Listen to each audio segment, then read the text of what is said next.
Topic है हमारा general reaction of amino acid and its significance.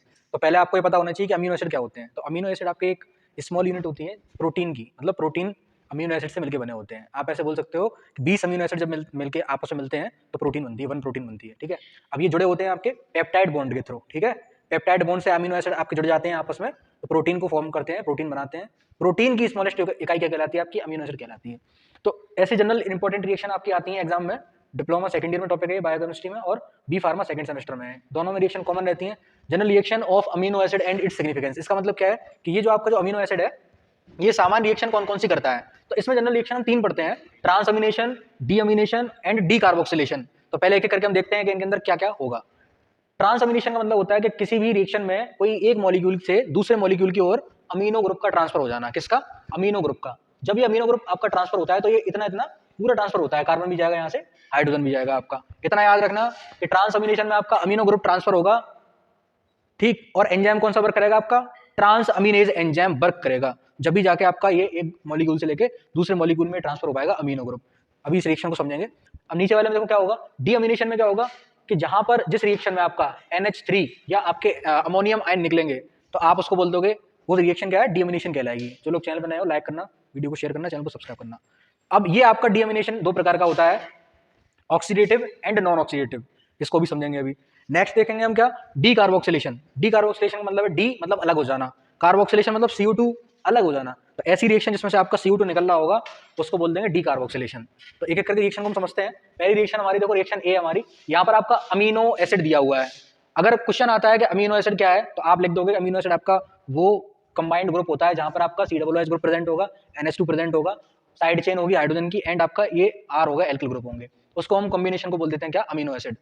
या वो पूछ सकते हैं कि अमीनो एसिड में कौन कौन से ग्रुप प्रेजेंट होते हैं। दूसरा कि आपका जो R1 है आपका, यहाँ पर यहाँ R1 इसको माना गया है, इसको R2 माना गया है। R2 में क्या है कि कीटो एसिड, कीटो में क्या है आपका CO ग्रुप लगा हुआ है। तो करना क्या है हमको कि ये जो आपका ये वाला R1 है, इस R1 पे हम यहाँ का ये निकाल देंगे और ये यहाँ पे पहुंचा देंगे R2 वाले की जगह। मतलब ये मटेरियल हमने यहाँ पहुंचा दिया इस जगह, और ये जो इसका था CO वाला, ये CO ये हमने यहाँ पहुंचा दिया। तो देखो हमने क्या किया कि यहाँ पर ये R1 था, जो इस R1 पे ये ग्रुप लगा दिया हमने CO वाला, इसका ट्रांसफर हो गया, ये लो ये आ गया। अब इसका नाम क्या हो गया? Keto acid. अभी जो R1 था आपका, इसका नाम क्या था? अमीनो एसिड, क्योंकि यहाँ पर आपका अमीनो ग्रुप प्रेजेंट था। रिएक्शन कौन सी पढ़ रहे हैं हम? ट्रांसअमीनेशन, जहां पर क्या हो रहा है? अमीनो ग्रुप का ट्रांसफर हो रहा है। अमीनो ग्रुप ट्रांसफर होगा तो आपका ये भी दोनों साथ में जाएगा CH। अब देखो यहाँ पर इस वाले में R2 वाले में जब ये निकल गया, नहीं, इसमें जब ये निकल गया तो क्या होगा? ये यहाँ आ गया आपका R2 पे कौन सा था अभी? Keto group. जब यहाँ से ये निकल गया तो क्या रह गया आपका?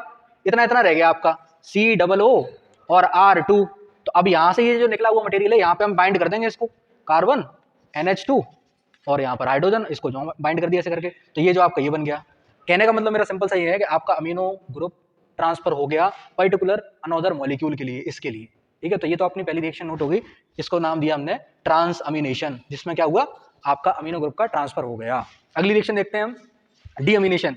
डीअमीनेशन का मतलब मैंने क्या बताया था? Removal of amino group from amino acid as NH3 NH4। इसके रूप में जब आपका अमीनो एसिड में से कोई NH3 या NH4 निकल रहा है तो आप उसको बोल दोगे कि वो डीअमीनेशन आपका हो रहा है।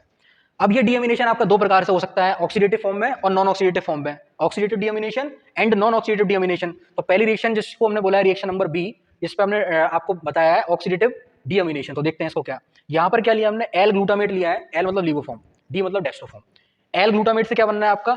अल्फा कीटो ग्लूटारेट बनना है। और यहाँ पर क्या निकल रहा है आपका? NH4 आयन निकल रहा है, NH4 आयन निकल रहा है, ठीक।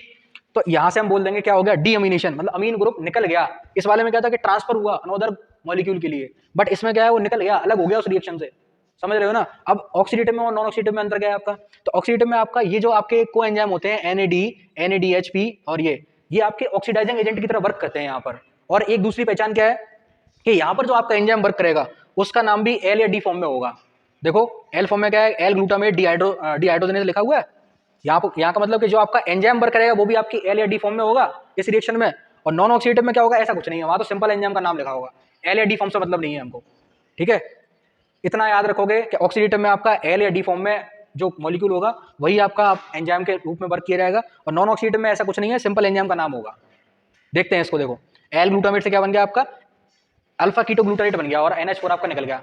नाम क्या दे दिया हमने रिएक्शन को? डी अमीनेशन। डी मतलब निकलना, क्या? अमीनेशन मतलब अमीन ग्रुप।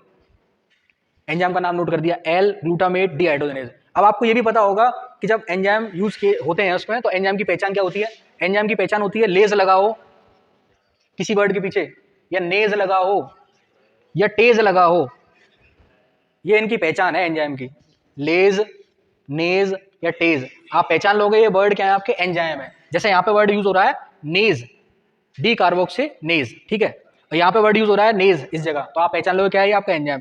अब नॉन ऑक्सीडेटिव में रिएक्शन नंबर हमारे CS को देखते हैं।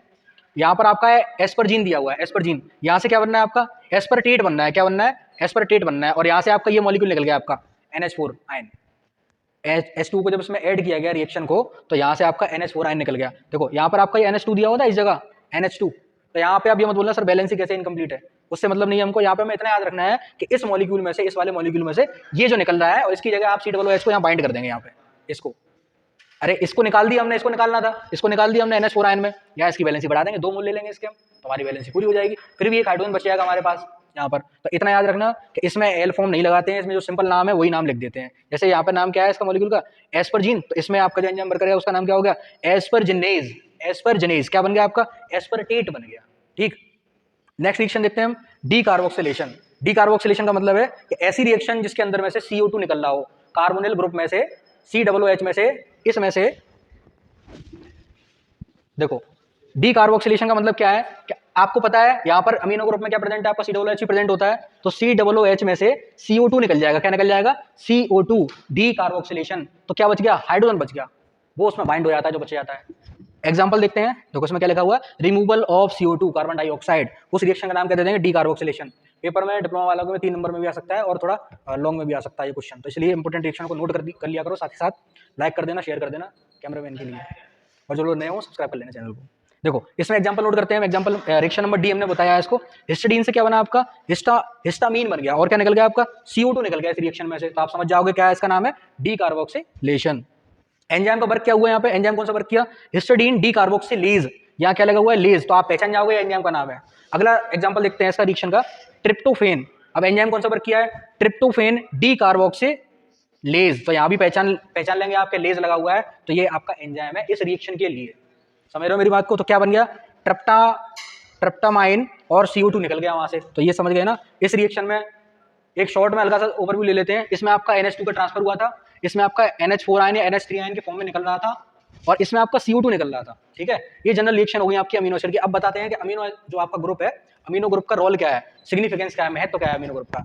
अमीनो ग्रुप का महत्व देखते हैं क्या है, physiological and pharmacological activity performed, ये इंपॉर्टेंट, ये बता रहे हैं कि जो आपका अमीनो एसिड होते हैं उनका फिजियोलॉजिकल शारीरिक क्रिया के लिए, बॉडी बिल्डिंग के लिए, सेल ग्रोथ के लिए, सेल डेवलपमेंट के लिए, एंड फार्माकोलॉजिकल एक्टिविटी के लिए इंपॉर्टेंट रोल है। दूसरा क्या बता रहे हैं, प्रीकर्सर ऑफ स्टेरॉइड हार्मोन, जो स्टेरॉइड हार्मोन बनते हैं बॉडी के अंदर, वो प्रीकर्सर के लिए यूज किए जाते हैं। प्रीकर्सर का मतलब होता है पहले वो यूज कर लिए जाते हैं अमीनो एसिड, उसके बाद वो स्टेरॉइड हार्मोन में कन्वर्ट होने स्टार्ट होते हैं। प्रीकर्सर मतलब होता है पूर्ववर्ती, जो पहले यूज कर रहे हो उसको। नेक्स्ट बताओ क्या होता है बेटा इसका use, functions as a coenzyme की तरह भी फंक्शन करते हैं कौन, अमीनो एसिड। तो ये छोटा सा आपका वीडियो था अमीनो एसिड की रिएक्शन के बारे में। लाइक करना, वीडियो को शेयर करना। Thanks for watching.